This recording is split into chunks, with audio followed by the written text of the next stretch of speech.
It's been a hot minute since I've serviced the chain. And I could hear it slapping around. And it's a good thing I got out here to check today, because that's not okay. Alright, so the Honda finally threw a code, but luckily I have my code reader, and it is the throttle pedal position sensor, which means that I did affect the maximum throttle position, but the bike still runs just fine. And just like that, I've cleared the code and no more engine light.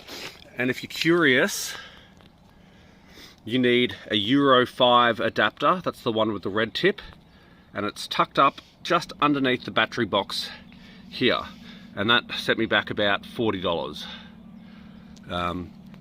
So I'm going to run through and see if I can't trigger that engine light again with the throttle, and yeah, we'll see how we go. I ordered this adapter before the bike even threw a code, and I wanted it for this, the absolute throttle position, because I was messing with the throttle position going in blind. Now, I don't know what it was originally, but when I twist the throttle to full, 98.4, which is about as close to open as you can get. And given how much I ground off, it's probably meant to sit around 85%. So the ECU knows that it shouldn't be open at 98%, but it took about 3 full tanks of fuel before it threw a code. So what I'm going to do, we'll start the bike up, we'll let it warm up. It's very early in the morning still, so I'll only be doing this quickly. When the bike's warmed up, I'm going to quickly twist the throttle to open.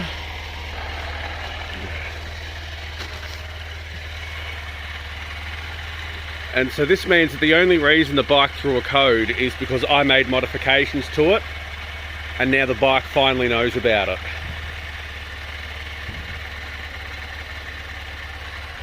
There we go. Now we'll try and get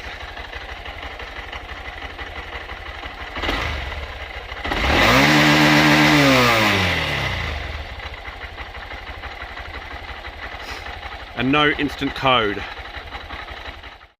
So I'll try and give you a little bit of background here. I've been doing daily trips from Gippsland down to Melbourne, which is, for me, a scratch under 150 k's each way, which is holding this bike pretty much wide open for 2 hours straight.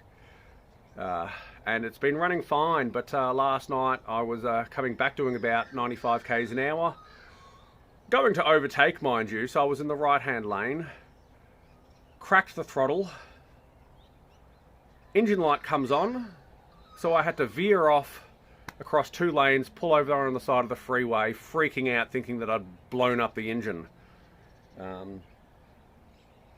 At this point, I was still about 60 k's away from home, and without knowing what was going on, all I could tell was that the bike still ran, and it was still going into gear, but I was worried. I suspected it had something to do with wide open throttle. So basically, I limped it home down the freeway, not going faster than about 75 k's an hour, just because I was worried about it, until I was able to plug the scanner in and figure out what it was. And it turns out it's just the bike waggling its finger at me going, the throttle should not be open this much. But having said that, I've now confirmed that I've got the throttle sitting open at 98%, which is what I wanted, basically. It's not worth grinding anything away on your throttle, because it didn't make a marketable difference to the performance of the bike after all. But if it continues to throw codes, I'm just going to get a bit of JB Weld putty and sort of mash it into where I've ground away, and get that throttle sitting back to where it was in the first place, and stop it from throwing that code. But for now, I've got to take the bike back down to Melbourne today, and I'm pretty confident that it'll still just be running it and it'll be fine despite that code.